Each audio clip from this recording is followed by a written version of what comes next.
নমস্কার বন্ধুরা। আশা করি সবাই ভালো আছেন। আমার সনাতন কথা চ্যানেলে আমি আপনাদের সবাইকে স্বাগত জানাচ্ছি। আ আজকে যে বিষয়টা নিয়ে কথা বলব সেটা হচ্ছে আ যদিও এটার প্রচলন আগে খুব বেশি ছিল, এখন কিন্তু আসলে কমে গেছে। যে হিন্দু ধর্মে দেখা যায় যখন পৃথিবীতে ভূমিকম্প হয়, সেই ভূমিকম্প হওয়ার সময় আপনার কিন্তু শঙ্খ বাজায় বা আপনার উলুধ্বনি দেয় অথবা কাসর বাজায়, তাই না? এই প্রচলনগুলো কিন্তু আমরা দেখতাম। তো আসলে ভূমিকম্পের সাথে এগুলোর আসলে সম্পর্কটা কি? মূলত কিন্তু এই বিষয়টা নিয়েই কিন্তু আজকের এই আলোচনাটা আমি নিয়ে আসছি।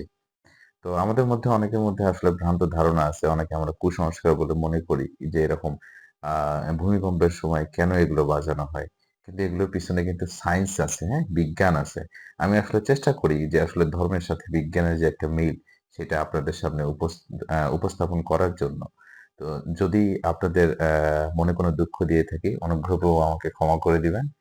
তো আসল কথায় আসি। আসলে এই ভূমিকম্পের সময়ে এই যে আপনার উলুধ্বনি দেয়া হয় অথবা শঙ্খ বাজানো হয় অথবা আপনার কাসর বাজানো হয়, এটার পিছনে বৈজ্ঞানিক যে ব্যাখ্যাটা সেটা একটু আমরা শুনি। সেটা হচ্ছে যে সময়ে ভূমিকম্প হচ্ছে আমরা কিন্তু একসাথে সবাই কিন্তু বুঝতে পারি না।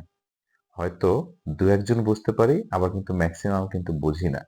তো মূলত উম উম যিনি বা যারা বা যার ফ্যামিলি এটা আসলে বুঝতে পারতেছেন, সঙ্গে, সঙ্গে তারা কিন্তু এই কাজগুলো করেন। অর্থাৎ শঙ্খ বাজান অথবা উলুধ্বনি দেন অথবা কাসর বাজান।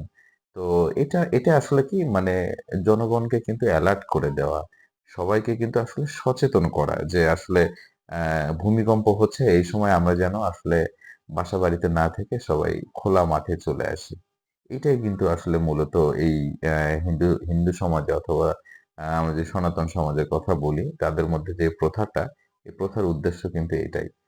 তো হোপফুলি আপনাদের আজকের পর থেকে এই কনসেপ্টটা ক্লিয়ার হয়ে থাকবে। এটা নিয়ে আর কোনো সমস্যা হবে না। তো আমার যদি এই ভিডিওগুলো ভালো লাগে, অবশ্যই সাবস্ক্রাইব করে আমাকে ইন্সপায়ার করবেন এবং লাইক, কমেন্ট, শেয়ার করতে ভুলবেন না। ধন্যবাদ। সবাই ভালো থাকবেন। জয় শ্রীকৃষ্ণ।